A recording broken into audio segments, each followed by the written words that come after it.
so many Atlantic coast stations, TV stations, and Gulf Coast stations. I mean, we literally, if a hurricane comes into the United States, it's going to hit a market virus one way or another. You know what I mean? Right. And so we got this as sort of a brainchild when we had a station in Lake Charles, Louisiana, that was built in the 50s, very close to the ocean. It just got wiped out. Oh. And we're rebuilding it in the same location because it's a great place for the city, but like it's a bomb shelter now. And one of the things that the prior, like people a long time ago, they actually put the tower up very close to the building. And so the storm that hit Lake Charles brought the tower down on top of our lobby. It was a mess. Oh. I mean, thank God nobody was hurt, but it was a devastating. Louisiana got hit a lot. Florida and North Carolina, can you believe that? Yeah, what was, got hit so badly and is still suffering. It's heartbreaking.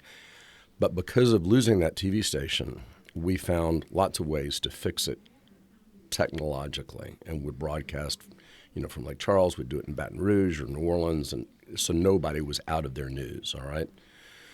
But we now have an 18-wheeler trailer that is a full-scale television station. So it's stationed here in Atlanta because we got all the roads here. And if a natural disaster hits, we can just drive it there, and it'll be on air within minutes once it arrives. Well, that's amazing. That makes a lot of sense with the way we do have storms. It does, and it's happening more and more. And there's no time that your viewers need local news more than when they're in the midst of a storm like that, And so we've had a lot of experience with it, but we're prepared. So you and Waffle House can get on scene immediately. We can. I hate to tell you, I'm actually flattered to be referred to as Waffle House. Yeah. Yeah, everybody measures, their world by whether the Waffle House is open or not. Yeah. Then I heard there's actually a jump team here in Atlanta. I don't know if that's true, but I've heard it is true. There's a jump team that will jump in to make sure they open up a Waffle House. I have no doubt. I mean, but what a source of pride. I love Waffle House. It's just it's a Southern thing. I mean, it is. It is. It is what it is, but it's you like to go there. Yeah, I certainly do, and I'm proud of them. Because I mean, when those disasters hit, I mean, getting food to people, it's a really big deal. Have you put this on your show yet? On your is the truck ready? Oh, truck's fully ready. Yeah, I can. You can come down and it's on 14th Street, but so Fulton County, but.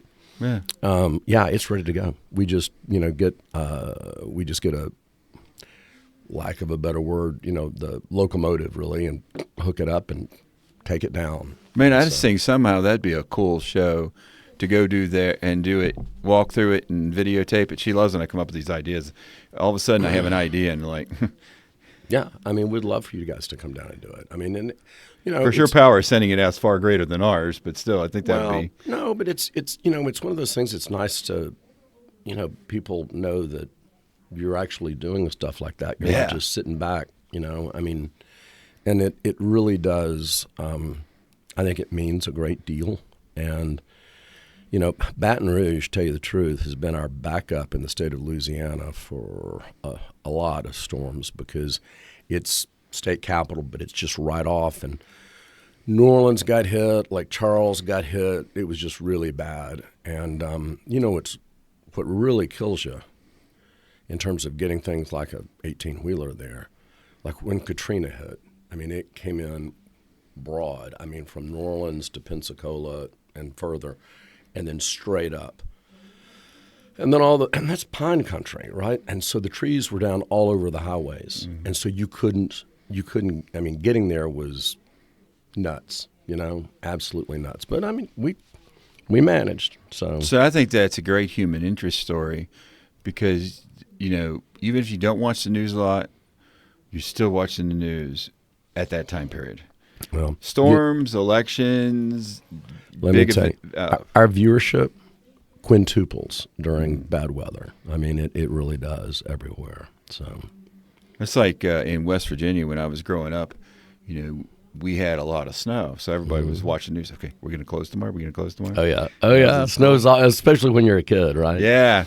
Well, Gray is in almost every market in West Virginia, if that's your home state. So we cover West Virginia thoroughly. So. I'm trying to think of what was the station that had Mr. Cartoon on.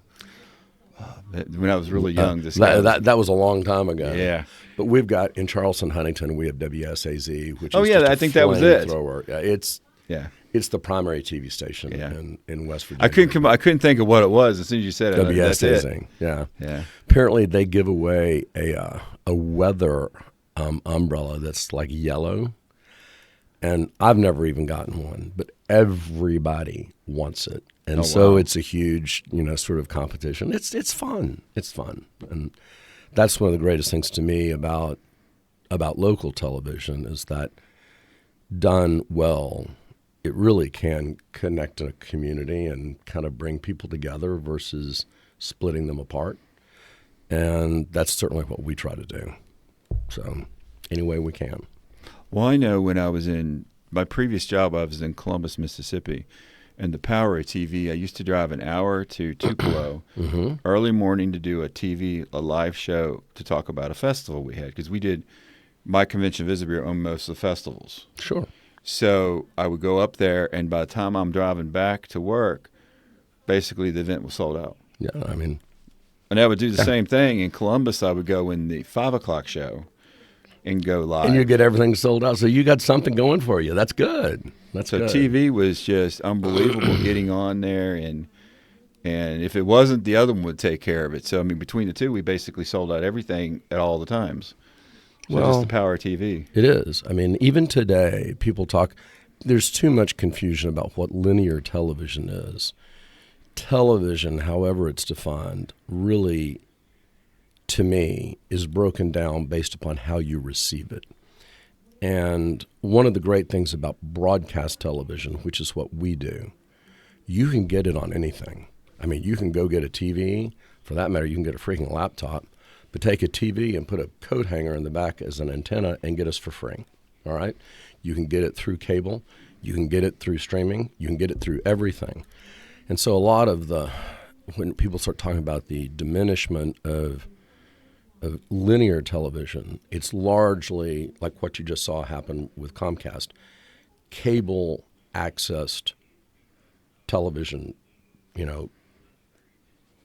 networks. I mean, they spun off CNBC, MSNBC, or will within a year, all of their cable-centered networks. And so I suppose through Peacock, they could have gotten them access through streaming, but they chose to spin them off in any event. But broadcast is just a different thing. It's just one way or another, we're going to be here come rain or shine. And to me, one of the great things about that, James, is if we didn't have the local broadcast television network that the United States has, we'd have to build it. And a lot of folks, because they're so focused on what's new, don't sometimes realize the value of what's been. And, one of the things that the industry, more than just my company, is working on is if we should, hopefully never, but if we should ever have a hot war that occurs between us and anyone that might want to take on the U.S., and this is why, as term before President Trump initiated the Space Force, but I mean the first actual attacks are going to be on the satellites that are up in the air. And you start bringing down our satellites, and then all of a sudden our ability to communicate just disappears. Well, the broadcast stations through Broadcom and that can actually replace those satellites and make sure as a backup that our country has full communications. And, the industry is in talks with the government, and, it's just one of those things. You launch all this, but you don't realize the vulnerability of what's flying in space. And you got to have a backup. And broadcast television would be a perfect backup for that. With that, because I know nothing of what we're talking about now, so how would you get from station to station to station without the satellites? Well, our satellites connect to one another sort of. We have towers in every market, and if you drive by a TV station, you're going to see a whole lot of satellites. Right? Typically, like if suppose it was XYZ network, all right, you'd get the local feed from one to another, but the broadcast has the capacity to break through and then do like national security issues, because we've got that spectrum. It's just not out in space where people can take it down. Right. It's terrestrial, but it still go. It's in the air. It's in the spectrum. But it's not. But it's not up where they can shoot a rocket at it. So it kind of goes from a satellite to ground satellite to a ground satellite without going into space. Exactly. Very cool. So it is cool. And there's other things. I mean, you get things on TV that, particularly internet, like the Olympics. You obviously go through the space to get things, back and forth. The Olympics this summer on NBC. But within the broadcast world, within this country, it goes from, station to station and then station to network, and you can get it done. So, and it's good for our country to think about, I don't want to say worst case scenarios, but having backup plans. Definitely. And I didn't think about that. It makes sense. Plan B, Plan C, you know what I mean? Because we're just, we're in a kind of a frightening time period worldwide. I mean, we've got a land war in Europe, and we've got, a horrible scenario in the Middle East. I'm very happy about the ceasefire in the Lebanon area, and I'm hoping President-elect Trump's ultimatum that the hostages all be freed by January 20th when he's initiated. I hope it carries weight. Don't know if it will or won't, but those hostages have got to come out of Gaza. And it's just, we've got fears of what could happen with Taiwan or Formosa and what the Chinese think there. And, we're challenged. And the United States always rises to a challenge. Correct. So we will be ready. So, and if not, we'll get ready. I'll say if pretty we won't quick. we'll be ready, like you said, very quickly. Yes. So switching gears, you brought up the Olympics. So let's switch to 25. Were you looking at the FIFA Club Cups, 26 FIFA 26. World Cups? Yes. Are you all doing anything with that yet, or can you talk about that? Yeah. I will tell you absolutely is the answer. We don't know yet the full extent of what we're going to be doing, but Atlanta, the metro area, is going to be one of the semifinal sort of cities, which I'm exceptionally excited about. Yes. And I'm actually hoping that we host a lot of the operational distribution out of Assembly Studios and Third Rail Studios. And I know that we will have a pretty big role because we have Telemundo, which is a division of NBC Universal, but we have it in 42 markets. So we essentially have it all through the American South, like from Texas to Virginia and everywhere in between. We put it on low-power television stations and then really expanded that footprint. And obviously the Hispanic population loves, what I call soccer and they call football. All right? I'm an American football boy, all right? But, they love it. And so we're going to be very heavy with Telemundo in doing all of that. And it's still, it's turning quickly because it's going to be here before you know it. And FIFA is going to, I think it's just going to be fantastic for our community because it's going to put us on the map. It's going to be all over the United States. You look at the crowds for Atlanta United, those guys standing up down there. It's just unbelievable. Huge, huge crowds. Probably one of the most popular teams we have in the city. Yeah, definitely. Yeah. And for not being really that long together. I know. It's just, it seems like yesterday, but it's a highly demanded ticket. So, well, we're excited that we're hopefully going to have the Club Cup in 25, definitely the 26. Mm-hmm. So I think they're going to be having a meeting soon about Club Cup. Well, we're going to have the Super Bowl in 28. 28 Super Bowl. So Atlanta is a sports town. It's even being bigger because I know a few months ago we received a call from ACVB, Atlanta Convention Visitor Bureau, wanting because they need more rooms for the 28 Super Bowl than they needed for the last Super Bowl. Yeah.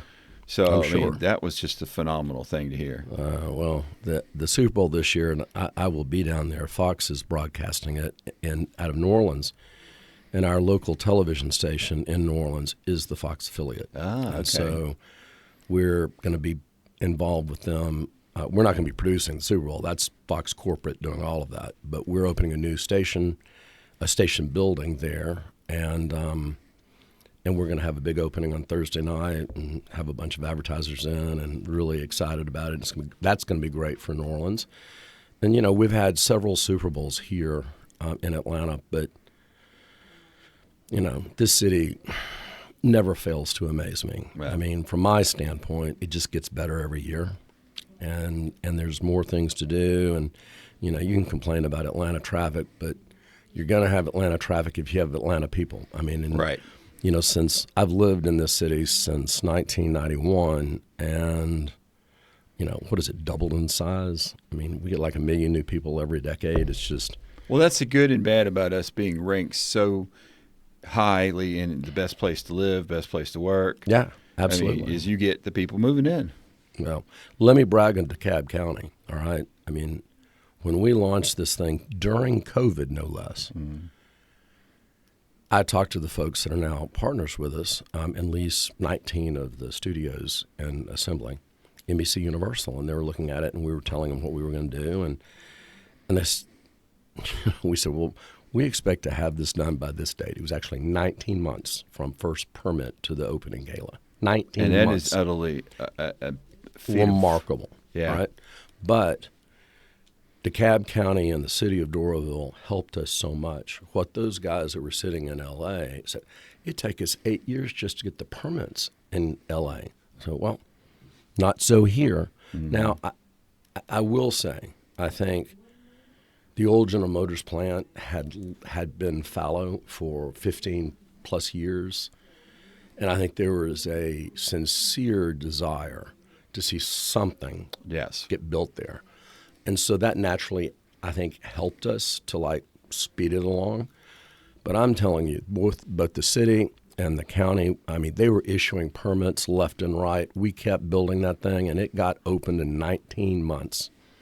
So we're really proud of that. 19 months with a phenomenal project. I mean, the offices for Gray Studios and NBC Universal, the Jewel Box is the greatest place to have a premier upscale event. Thank you, James. In town. I mean, the view is phenomenal. You can see the planes coming in. I mean, not just you built it in that 18-month plan, but you built it so phenomenally and so correct and so forward-thinking. Because sometimes when you get plans, you're using old plans to get it done. I know I've seen hotels, by the time they actually get there, it's 2 versions back, and it was brand new then, but it's not. But you literally have this thing already forward-thinking, not just... yeah, and we're really excited about it. And, one of the things I'm the most proud of, because there's a canard in Georgia that that says, oh, geez, we're doing this stuff, and we're just bringing people in from California for that. Well, that's actually not accurate at all. I can now tell you firsthand. Yeah. Everybody that works there is a Georgian, all right? And what we've done is, instead of sending them to New York or California, we've kept them here at home. Right. And so, and the state of Georgia did what I think is superb public policy on a lot of different fronts. But the one that I like the most is they created a joint venture between the University System of Georgia and the Board of Regents and the technical schools. And so they created the Georgia Film Academy. And so we have 2 generations of young men and women who got their diploma from one of the schools within that system. But the last year and a half or something or other, they'd come to Trill it. They will be coming to assembly, trained, learned, all of that. And so the crews that are being provided jobs for are these folks. Yep. And so if you look at any state in the United States, California has it, New York has it, because they've had it for whatever, all right? But they're destroying their own businesses because of their governmental burdens. And fortunately, Georgia's been well-governed, is well-governed, in my judgment. and on a lot of different ways. And so, we're 11 years best state to do business in. Right. Pretty proud of that, right? Oh, yeah. And so these kids are all getting jobs, and, that's wonderful. But it's not bringing them in from California. That could have been true before we created and started teaching people. Right. But it is certainly not the case today. And so. Well, I have to brag on your son. My son. How do you know my son? I met your son, I was brought into teaching by Dr. Soon Ho Kim. Oh, okay. So your son took 3 classes from Dr. Kim. Really? At Georgia State? At Georgia State. All right. So he got his MBA from Georgia State. He got his MBA, yes. But he took some hospitality courses from Dr. Kim. You're connecting dots that he had told me about, but I didn't realize that. So did you get to know him through Yes. all that? Yeah, so I met him. I didn't teach him any of those classes because he was really a Dr. Kim person. He took his research and I think his introduction to tourism and hospitality. It's a very international class.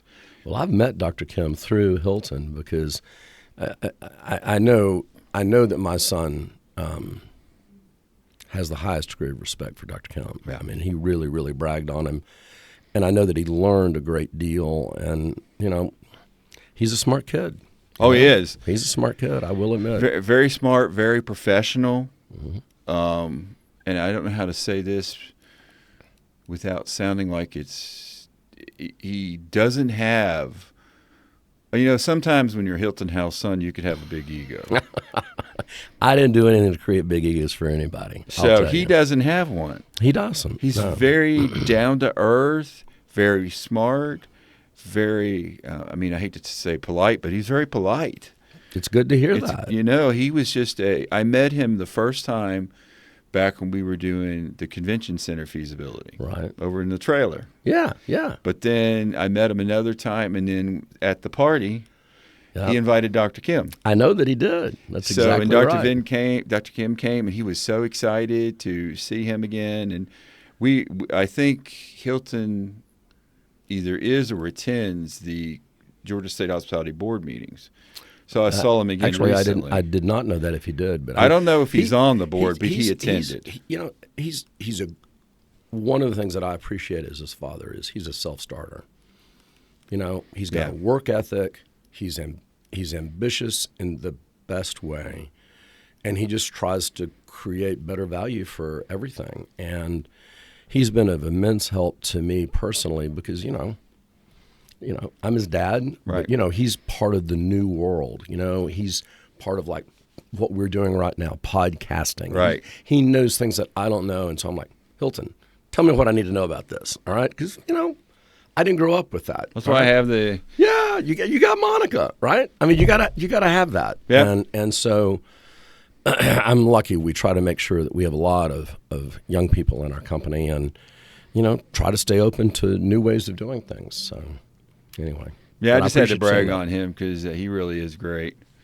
So I've talked to him, I guess, several different times, but he's splitting his time between Atlanta and Dallas because he's on the board of Team Optic, which is a gaming company, yes. Not like a gambling company, but an online esports competition, and we all went out to Dallas because they had the Call of Duty, which I've never played. Yeah, I know what you're talking about. I've never played. Yeah, but our team won the national championship. Okay, great. Team Optic did, and so he's out there with 2 other folks from the company that serve on the board, and it's been very helpful getting them, because that's really, it's kind of the wild, wild west. Everything's new, and Activision, which was a huge developer of games, eventually got bought by Microsoft, and they're sort of retooling the way they do business, and so all the teams are kind of retooling it. But I think Team Optic is it's the class of that business. And anyway, so he's enjoying that. And that explains, because he told me for Dr. Kim's class he was flying back and forth from Texas. That's why he's there. Just to take the class. And I thought, man, that's really dedicated. Well, he was very dedicated. He works hard, and I'm delighted when he got his degree. So. Well, tell us, how did you get interested in all this? Which piece? How did you get into the TV, entertainment, film studio business? I'll tell you the truth. TV, I was actually born into it, so I just got to flat out say that. So, okay.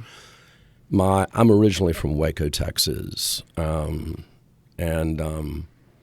what people think of now is where Chip and Joanna Gaines live, right? It's kind of crazy what they've done for the community in that city. And my grandfather put our first TV station, KWTX, on the air in Waco, Texas. And when I was very young, I tried to talk that board into doing what we subsequently did with Great Television, which was out of Albany, Georgia originally. But they didn't want to, and there's a number of reasons why, but the biggest issue is the board out there was kind of more interested in selling out, because Lyndon Johnson was one of the initial investors, along with my grandfather, in the company. And of course, he had his political career and then passed away after serving, as president. And, his two daughters were ready to exit, and so they weren't really ready to grow, and so that didn't occur. But it queued me up, and then I went into business with my father-in-law, J. Mac Robinson, whose name is on the College of Business. College of Business. And the Gray family from Albany had 3 TV stations and 1 newspaper, the Albany Herald, and WALB in Albany, and WJHG in Panama City, and then another TV station in Monroe. That's now a Nexstar station. And they hired a firm called Lodestar, and they put the thing on the market. And we got in there, and this is funny to me in retrospect, because I remember going down to Albany to negotiate to buy the Gray family out versus taking the company private. They were on the pink sheets at the time. And this guy came up to us and goes, Hilton, what the heck are you doing? All the smart money is in cable. I said, yeah, I know, but broadcast is where we want to be. And he didn't understand it. But anyway, we went through a competitive bid process. And then by the end of that year, because it took a year and a half to negotiate that, we bought the Gray family out. Now, long story. We basically got rid of, for a billion different reasons that's too complicated to talk about here, we ended up just with WJHG in Panama City, Florida, as the only asset left. Wow. But we went through a process of M&A. And so, we bought Augusta, RDW, that's the CBS there, broadcast locally, the Masters. We bought from Kentucky Central Live, in Louisville and Hazard, Kentucky, and just continued. And, I can't remember, executive vice president or vice chairman or both, or from the early days. But it began, and we actually couldn't have an executive office because it was against the law to have a newspaper and a TV station in the same market. Oh. But there was an exception if you didn't exercise authority over the business. So until we actually ended up selling it, we couldn't take that. And the FCC's had, no offense, but old rules that make no sense in the prior days or in current days. They didn't make sense then, but they're on the books, and who wants to take the risk of changing them? And in any event, I'm hoping the new administration will change a lot of them. But we continued to do that, went to the ups and downs of the business, and now we are in 214 markets across the United States. We are the second largest broadcaster, by the way we measure it, behind Nexstar, which is in Dallas. Tegna's right up there with us, and in terms of scope and coverage. And Tegna's the old Gannett newspaper TV station group, and then spun off and then built from there. But we've got a number of peers in the broadcast business, but one of the things that I'm proudest of, we're not number one here in Atlanta yet, but we're working on that every day. But 98% of our TV stations in the portfolio are either the dominant number one station in the market, and we've kept them there for now over 30 years under our stewardship. Or number two, but the key point of that is they had an existing significant local journalistic presence. And that, to me, is the key. It's the content that you put on air for your viewers to see. And, it's hard to change viewership. People get stuck. I've been watching this station my whole life. And, and then when those tornadoes hit or the bad weather hits or you get storm. People turn to these things and need to know what's going on locally. And one of the things that is both good and bad is we're about the last local journalistic source in the country. We used to have a fabulous network of newspapers that covered the local communities, and then that's just kind of faded away. Yeah. And largely is because of the cost of how you get it. I mean, cutting down trees is expensive, and turning it into paper, and then the cost of the printing press, and then, it's a very expensive item, and you couldn't really get away from that without losing the business. And so they end up cutting the one thing that kept people coming back because it was the only thing they could cut, and that's their content. And you read it for that. Yeah. You go to it for and that. And then all of a sudden they start cutting, the newsrooms, and so people can't produce it. And then all of a sudden, like, why am I reading this? That's not true with every newspaper. Certainly the New York Times is vibrant. The Wall Street Journal is vibrant on a national basis. I love reading the AJC here in town, candidly. And I think they do a really good job. But, you see the Granville, they sold out to Bezos for the Washington Post, and it was a challenged business. But now the only people on the ground is local TV stations with local journalists that give you actually, I certainly consider, edited news. Now, there's a lot of podcasts. Everybody's talking about that after the last elections, but, there are not many Joe Rogans in the world. I mean, he's one of a kind, and I watch him regularly, but I normally do the Joe Rogan excerpts because I can't find 3 hours in my calendar, Right. So, that ain't going to work. So I'll do the excerpts that they put together and watch it on YouTube. But I think he's fabulous. But lots of new media, lots of new technology, lots of new avenues. That's not going to slow down. It's going to continue to multiply. But, as a business, we're making more money now on digital services. I say services because it's digital ads, but it's also a billion other different things that we never even had 8 years ago. And so the business continues to change. You've got to be forward thinking. You've got to be future open, Yes. Yeah. And we try to do that. But I'm really proud of the broadcast business and what it actually does. And we got to make some changes industry-wide to preserve the business, but I think we can get that done. So yeah, it seems like you're very much cutting edge of everything. We certainly think we are, but I'm sure other people are trying to beat us. But we try to be. That's like I try to run an extremely cutting edge office. I'm not necessarily. I like technology, but it doesn't seem to really like me. But I like having a very high-tech office. Well, James, I hope you do what I do and find people that are smarter than you are. That I think is the key to success. Without a doubt. I will tell you, I tell this all the time, and Gray now has over 10,000 employees. Wow! Right here? No, all over the United States. That makes sense. But that's a lot of people you're responsible for, But it's those people that make the difference in what we do. We got lots of competitors out there, and they've got cameras and microphones and access to the broadcast airwaves or the cable airwaves or the streaming airwaves.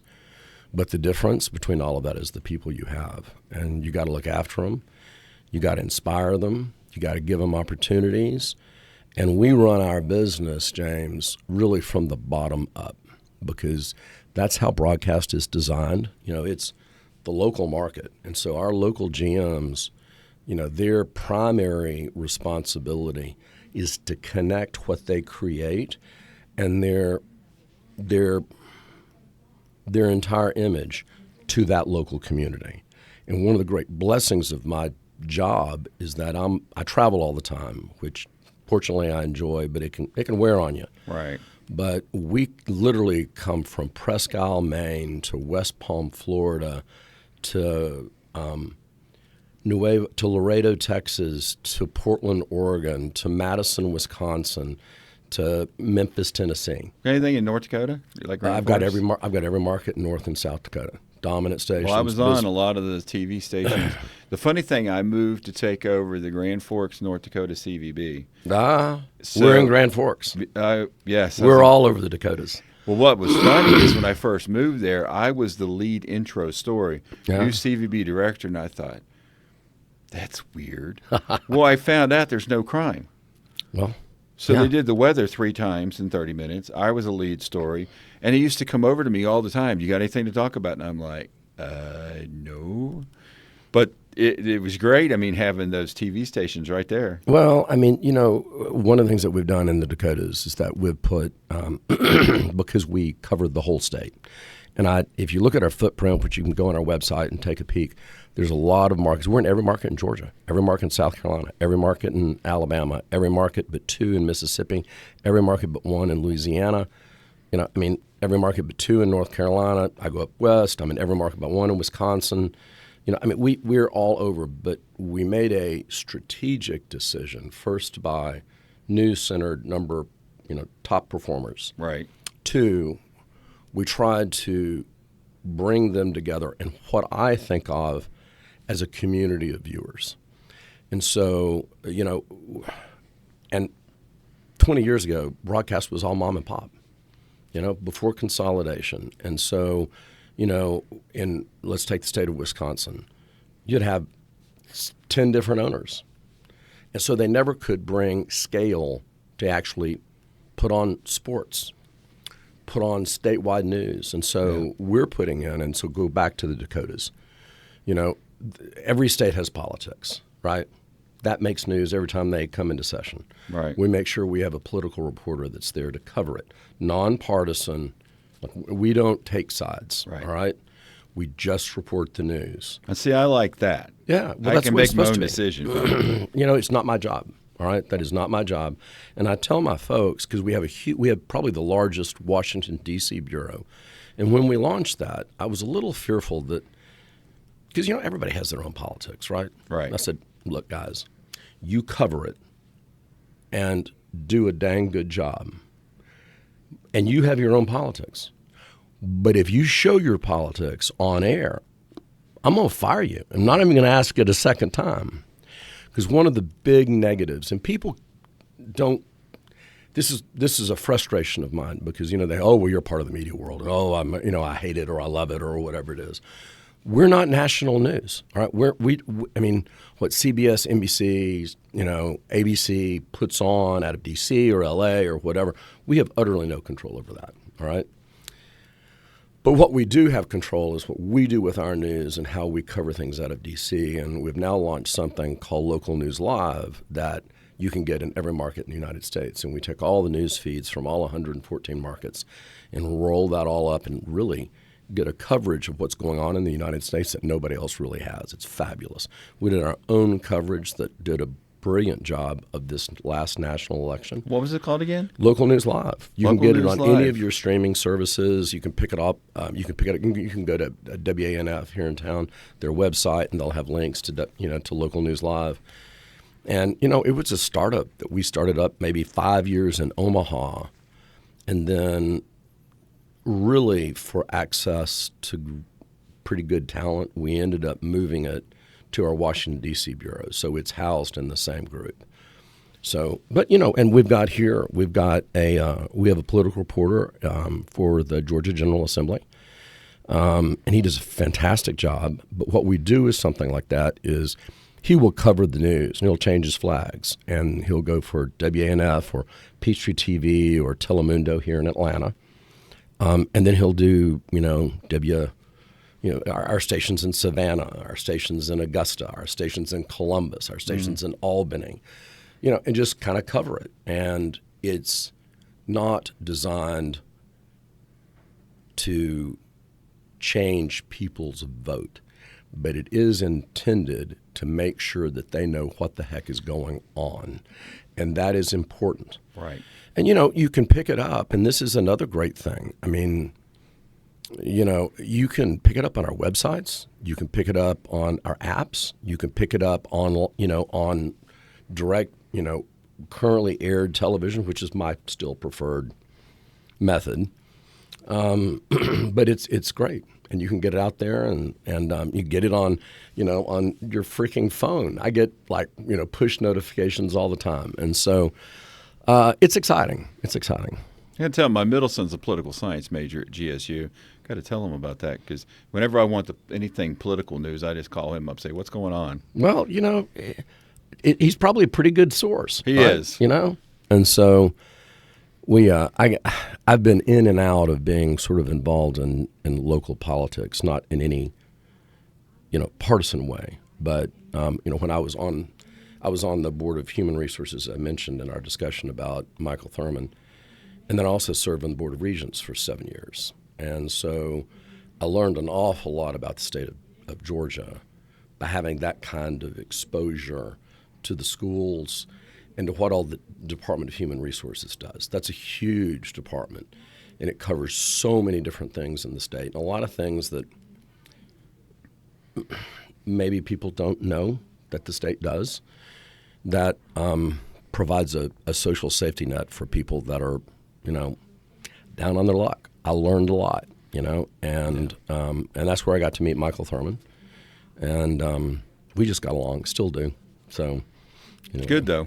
It is good. It is good, and I'm delighted that Lorraine Cochran Johnson got in because I liked all of her, everybody that competed, but she's something special. And, she really is. Yeah, and I'm loving those eyeglasses. So she still has a billboard on Peachtree Road just south of my office. And I drive by, and she makes that's her brand. Oh yeah, and it's perfect. Yeah, but that's her brand in terms of the way she looks. But the glasses are also her brand. She owns that company.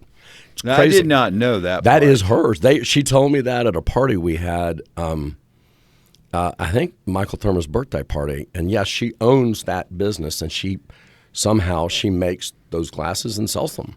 I mean, I got to figure out which one of her glasses I can get and wear. I've got mine over here. Yeah, because that is without a doubt her icon, her image. Yeah, it really is. Yeah, but she does it all herself. So it's original. It's her. And I just think it's great. I think she's got to come up with an image for me now. I got to talk to her about that. Now she'll get you some glasses and you'll look good. I didn't know that she owned the company because my wife was at the store last week and I'm looking around thinking, well, that's close, because there was a not a Gucci, it was a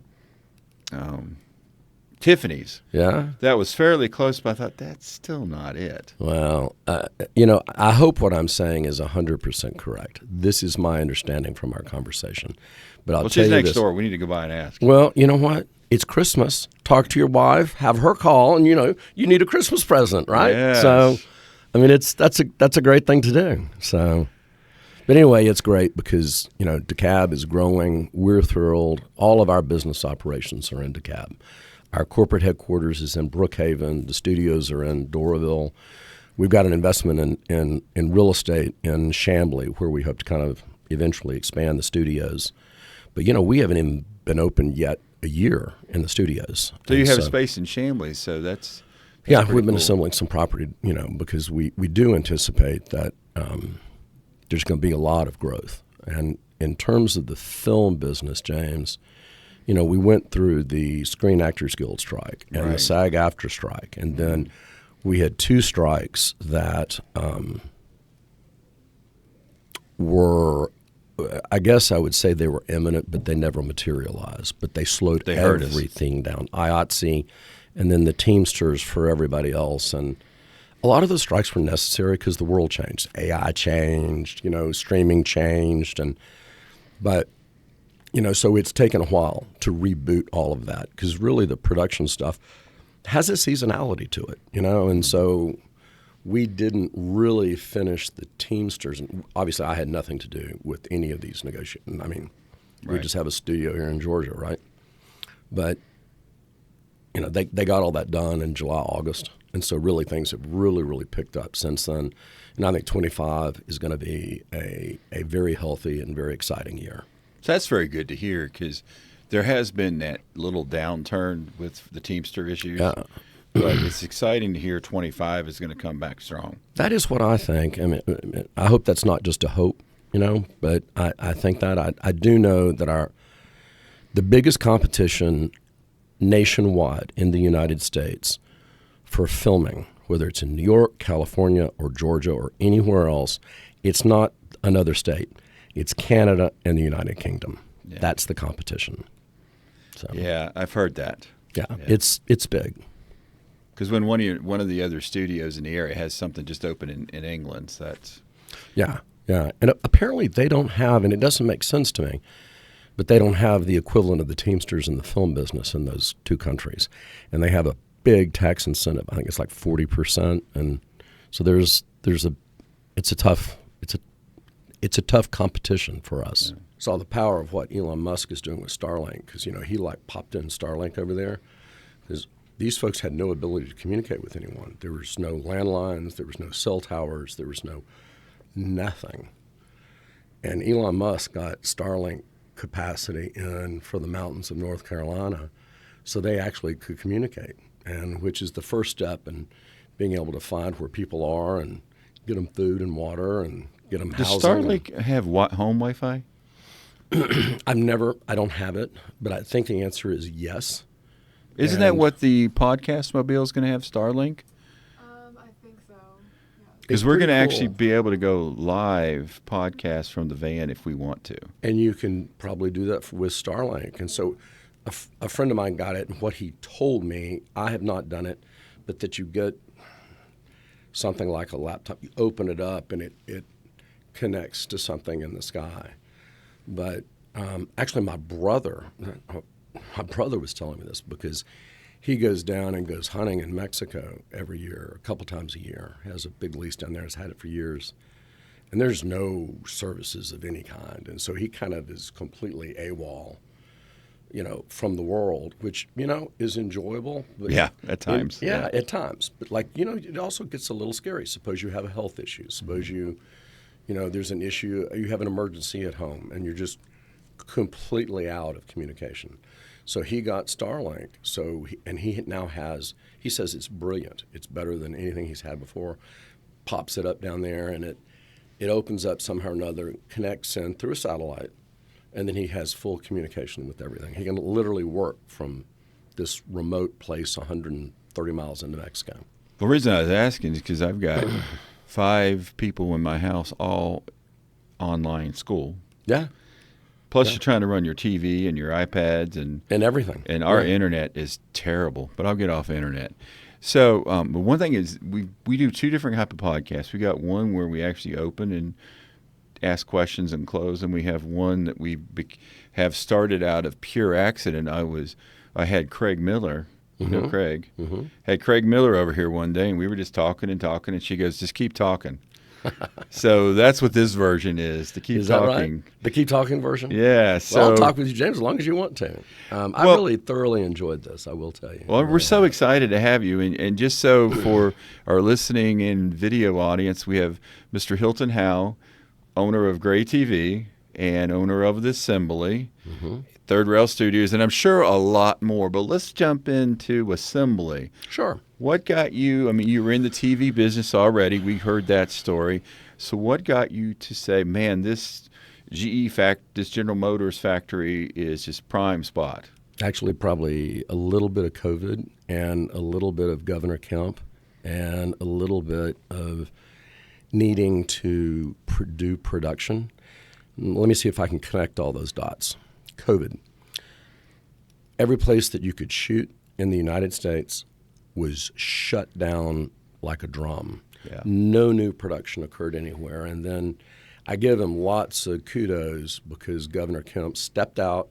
And if you remember, he even was criticized by President Trump as starting too early.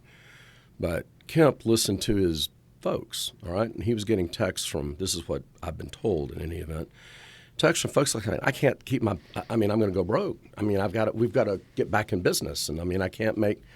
No one's getting payroll. I mean, and he said, all right, I think it's time, and he did. And so there were a lot of COVID protocols, but made everybody safe. But we started making productions in Georgia, and eventually, I think that really enhanced the image of the state of Georgia as being a can-do business state. And then, believe it or not, we, during COVID, stepped up. It was a small investment. But in a UK business called World Chase Tag, and it's just exactly like what you would think of it. I mean, like when you were a kid, everybody played tag, right? Right. So you have a chaser and an evader. And during the midst of COVID, everything was closed except Georgia. And all of the production had been done and had tens of millions of folks watching it online and doing everything else. And we started looking for a production site to use, and most of them were shut. We eventually ended up at the Roxy at the Battery because we had to film the American Championship. And we brought them all in. You know, they were tested every day for COVID, and we put them up in the Omni Hotel at the end of the Battery, and then they shot at the Roxy.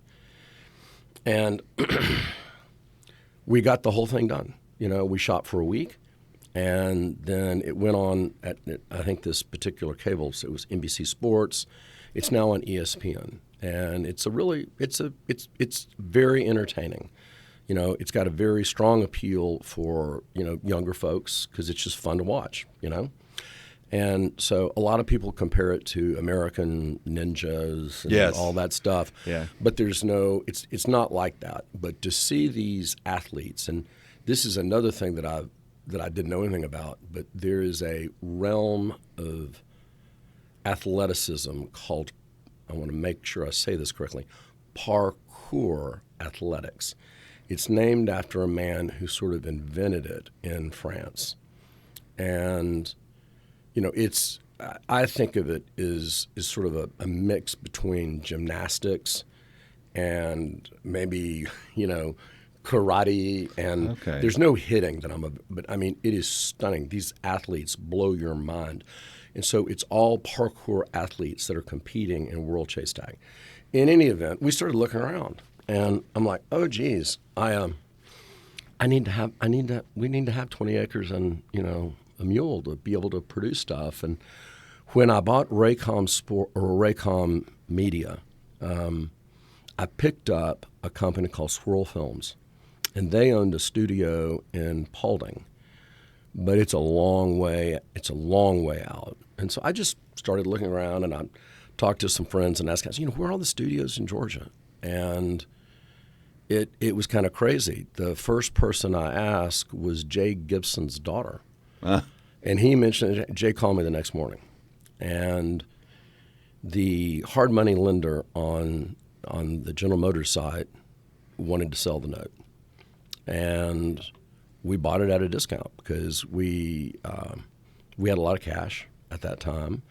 We had brought in approaching $100 million in just the dual Senate runoff in the state of Georgia and political ads. That's what bought the land. Wow. It's more, there are more permutations to it than that, but we ended up doing it, and almost all of the studios in Georgia, Atlanta, are south, sort of airport south, which is just fine. But a lot of those folks aren't close enough to enjoy the city of Atlanta. And Third Rail Studios was sitting over there, and it had been built in 1916. We got the land, we bought Third Rail, we started designing the stuff, and one thing led to another. And we quickly got an agreement with NBC Universal. And one of the reasons I only negotiated with them, and the reason I did at that time, Disney, through its Marvel Theater, was doing all the Avengers movies at Trilith in Fayetteville. And I didn't want to just do a real estate play You know what I Right. mean? Right. And NBC Universal, between Disney and NBC Universal, they're two of the biggest production creators on the planet. I mean, their budgets are in the billions and billions of dollars. So I wanted to bring new production to Georgia. And I also wanted to stick with one of my 4 broadcast partners. And, you know, we've got stations with ABC, CBS, NBC, and Fox. And each of them had different sort of issues. But NBC was just like perfect. So I picked the phone and called them. And, you know, we pretty quickly got a deal. But I said, all right, we're going to get together because I know when it gets down to the lawyers, it's going to be crazy. And so we'll come to L.A., we'll come to a middle term or whatever. They actually said, no, we'll come to Atlanta. And we went to the offices of Jones Day here, who represented our company. And Alston Bird was retained to represent NBC Universal. And we sat in a conference room for 1 week and got everything nailed out. Wow. Nobody's leaving. We're staying right here. We're getting it done, and we're moving. So we did. We got it done. And then we got it built. And then we had the gala. And it's really been a lot of it's been very exciting. It's been an excellent run. It's cash flow positive from day one, has no debt on the property. See, that's just unbelievable. And so, you know, we're very excited about it. It's our first 2 productions, really, they were NBCU productions that went to Peacock. But I'm actually really proud, particularly of the first one, which is Fight Night. I've watched it. It's a great show. I think it should get Emmy nominations. It was fabulously done. And it was all about this heist that came out centered around a Muhammad Ali fight back in the 70s. And, you know, it's just fabulous. It's great television. And that was our first series to wrap.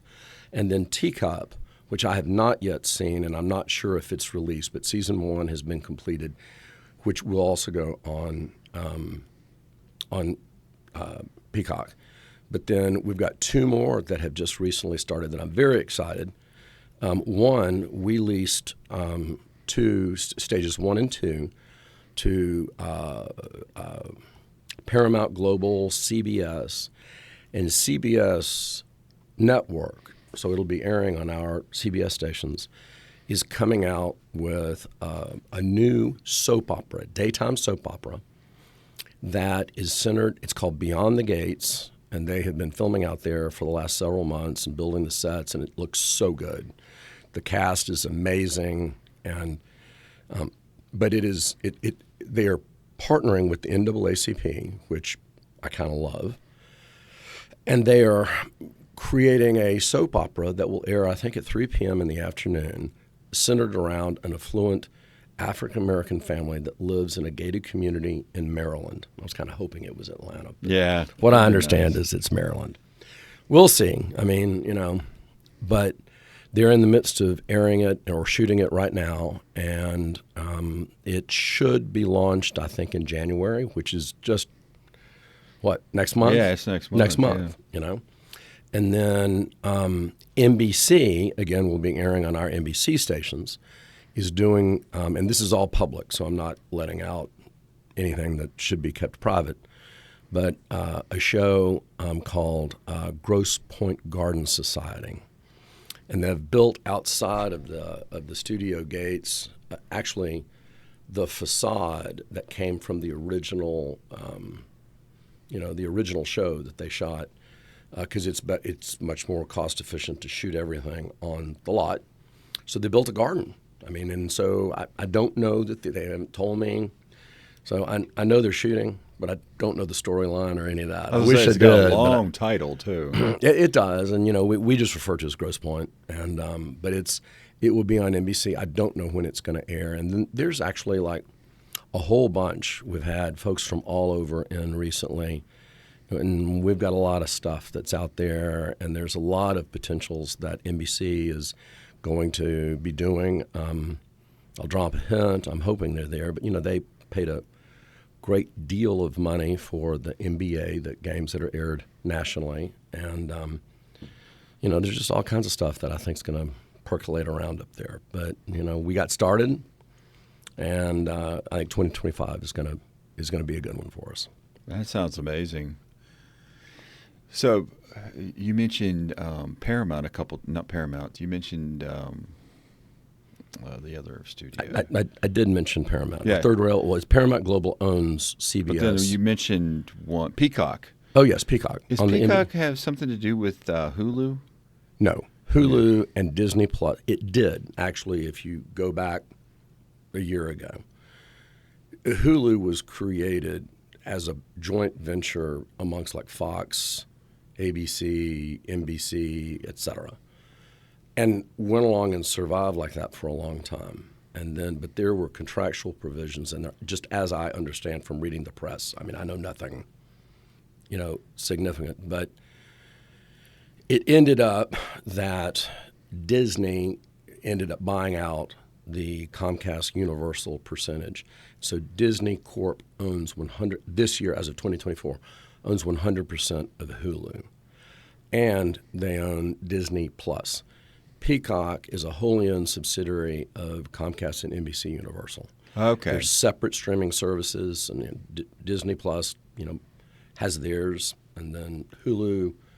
And I'm not sure how they corporately divide up, like what goes to which show. And although Hulu does Only Murders in the Building, and we're on a podcast, and that's all centered around a podcast. And so, I love that show. I mean, I haven't watched the newest season of it. It's great. I have. My wife and I watch it it comes out, and we just watch everything. Love it. So kind of got a crush on Selena Gomez, I admit, but my wife forgives me on that because she kind of does too. She loves her cooking show, all right?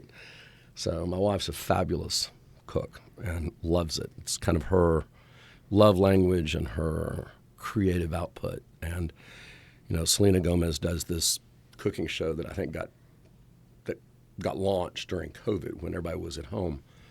And Robin is the name of my wife. She just absolutely loves that show. It's great. My wife likes to watch this British baking show. Yeah, the British baking. Yeah, I got that one. The British baking show. Yeah. My wife watches that one too. I stay away from that. Yeah. I can't bake at all. So. Yeah, she can bake. I can cook. All my kids now cook. But yeah. Well, cooking's an art. It's a great thing if you have somebody in the family that does it well. So. Definitely. So, any future plans that you can talk about? Sure.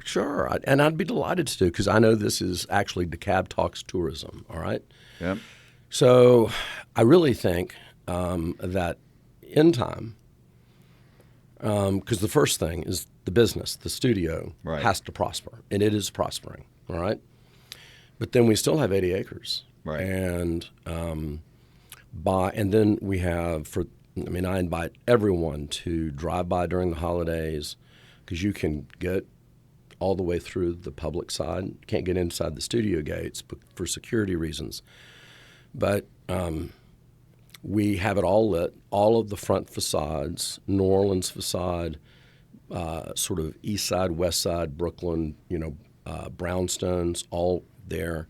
We have a European facade, and then we have sort of an industrial, sort of Chicago fire escapes out there. We call it Tribeca, all right? Yes, okay. And we picked those four because the Georgia Film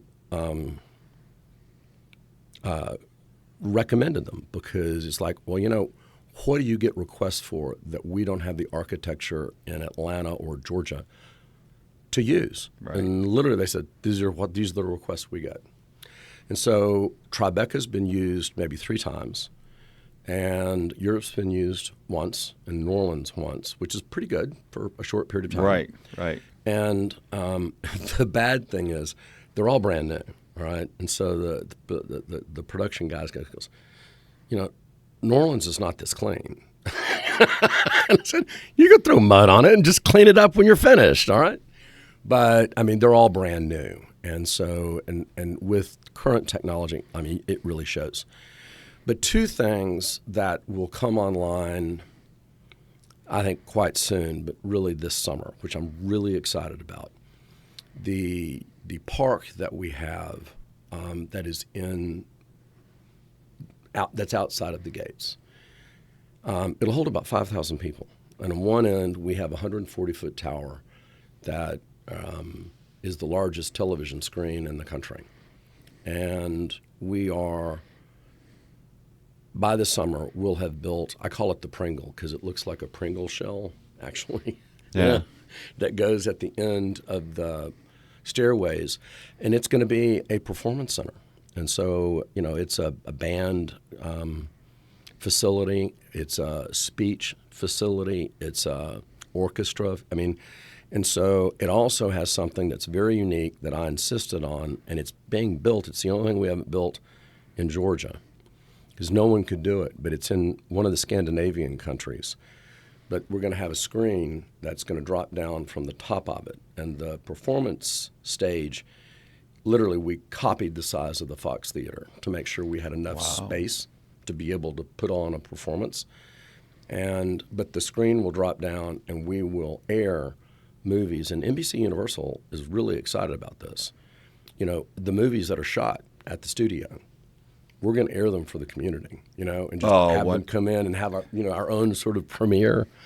And but there's no seating. It'll be picnic baskets or Uber Eats with blankets and folks coming out. And that facility has a open carry, as does the Chamblee Entertainment District.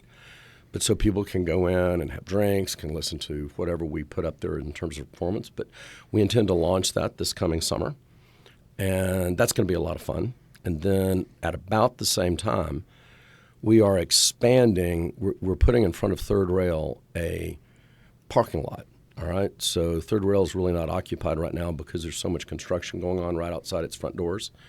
But on the far end of it, we're moving the rail trail, and we're going to have room for like 3 entertainment facilities, sort of like restaurants. And we've got a lot of folks that are in line, kind of queued up to fill it up. But we met recently. We're going to put a dog park right there and things so people can come and hang out and just be part of it. And that's kind of our first sort of stage one.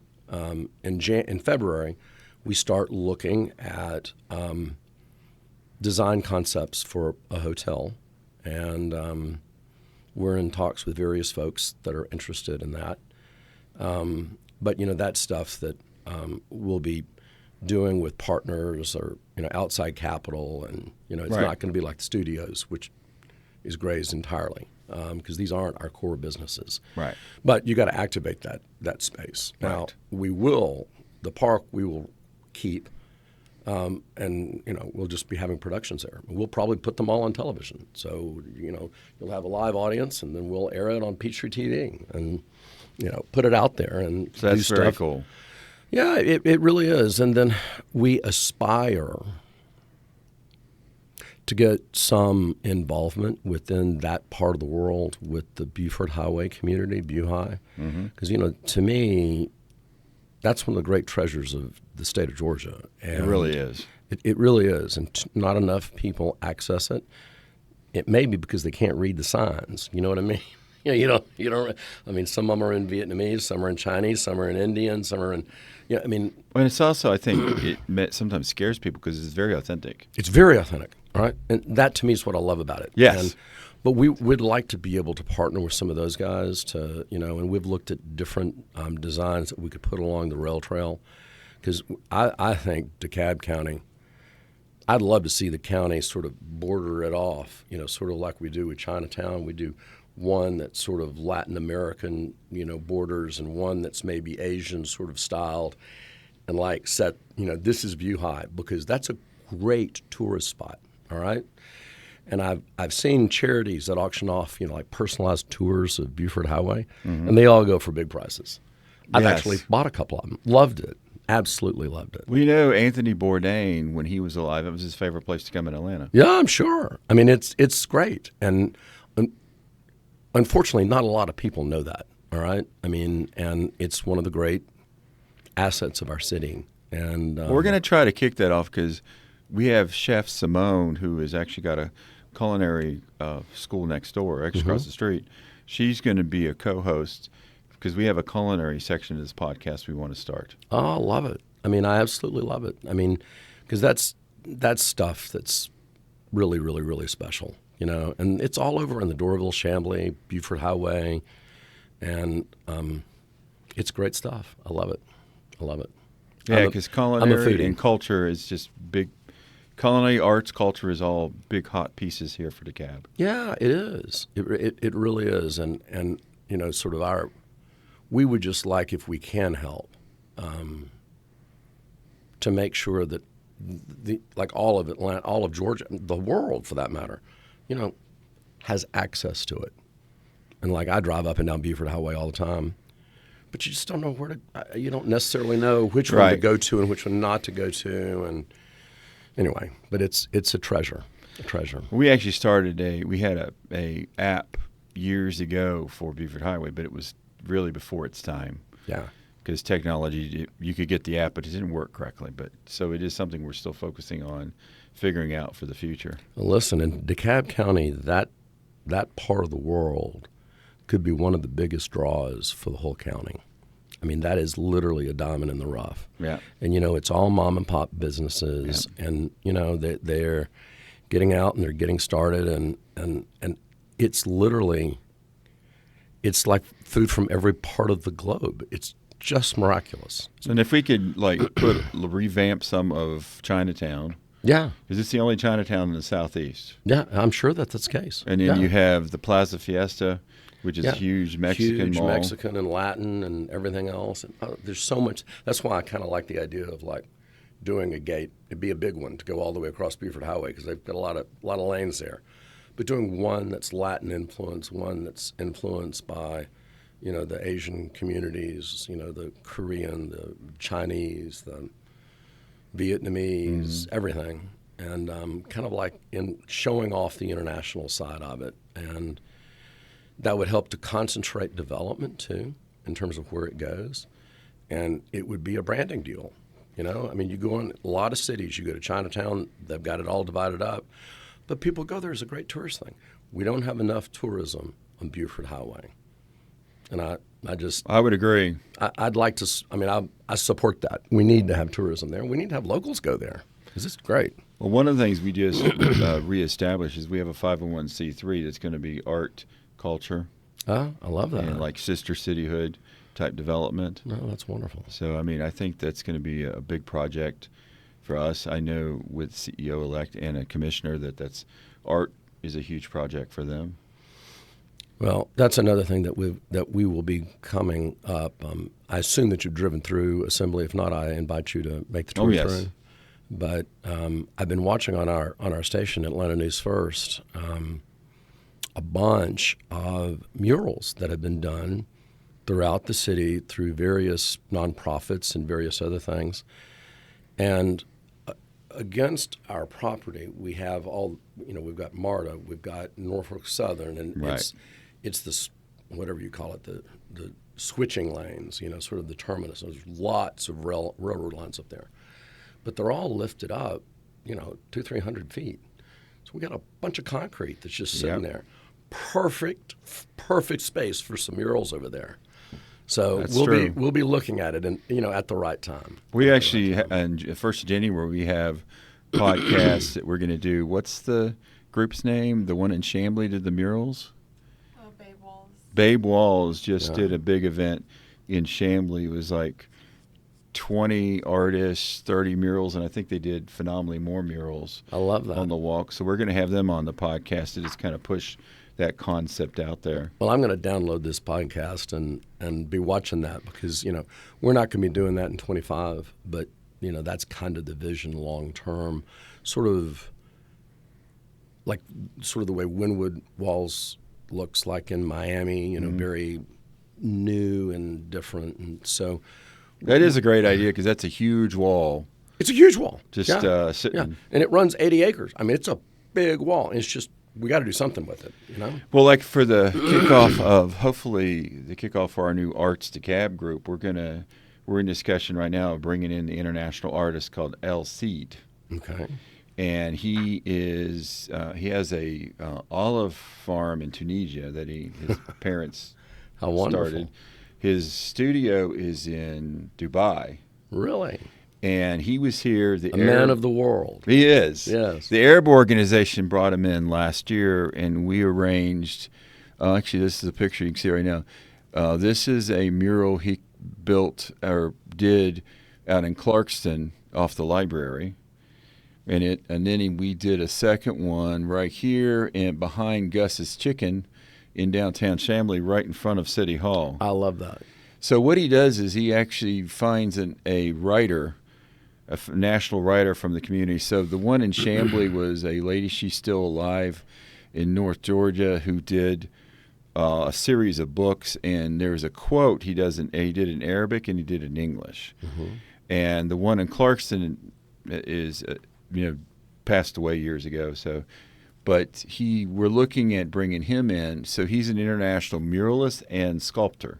Well, that's fabulous. So he's actually got a sculpture he sent me to look at that's so big it's a playground for kids. Well, let me tell you one thing that we did do.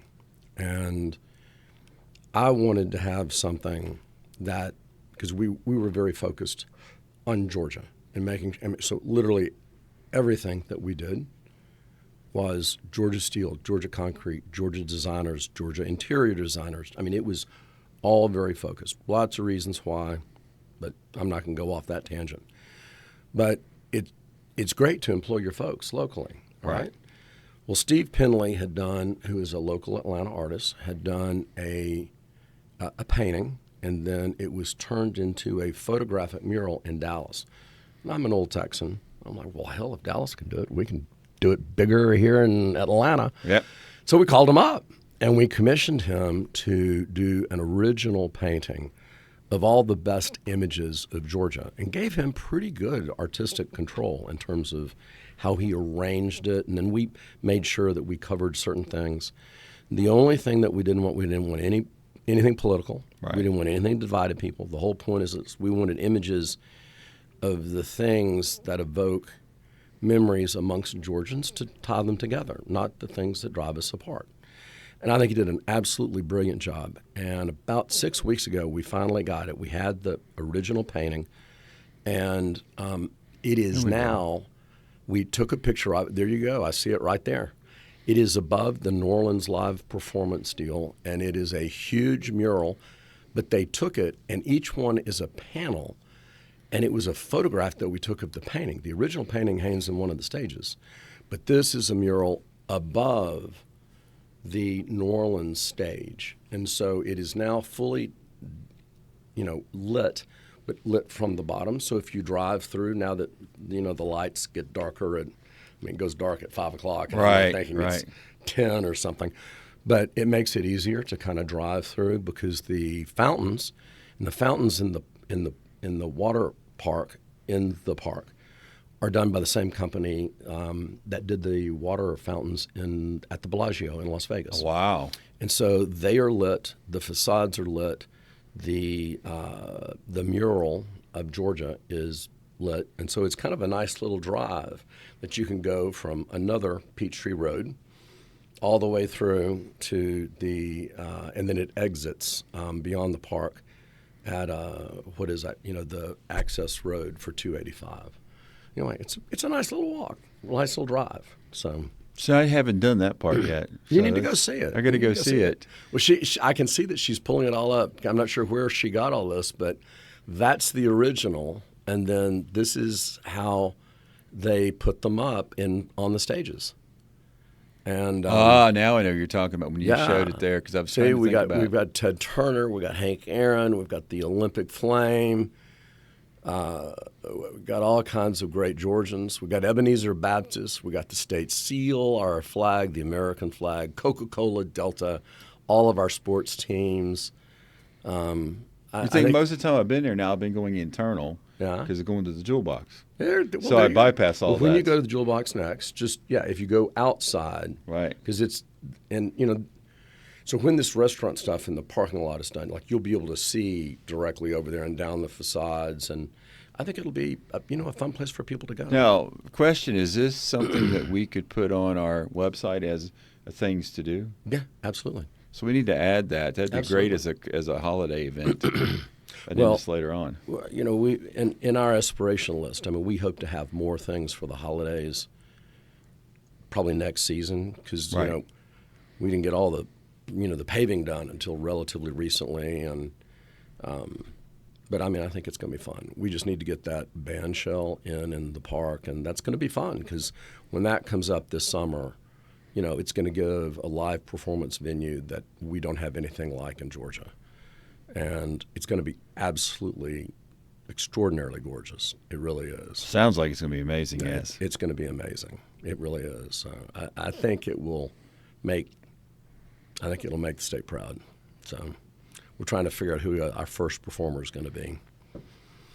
Yes, that would be cool. Got to be someone good. So we appreciate you taking the time to come over here and talk with us. Welcome you back anytime. We would love to come by and do your semi-TV station. We'd love to have you do so that would be very cool. Yeah, and my guys would love to take you on a tour of our station here. Well, I would love that. And, I mean, they're doing a fabulous job, and I'm an avid watcher. And so we've got a fabulous on-air team, fabulous newsroom.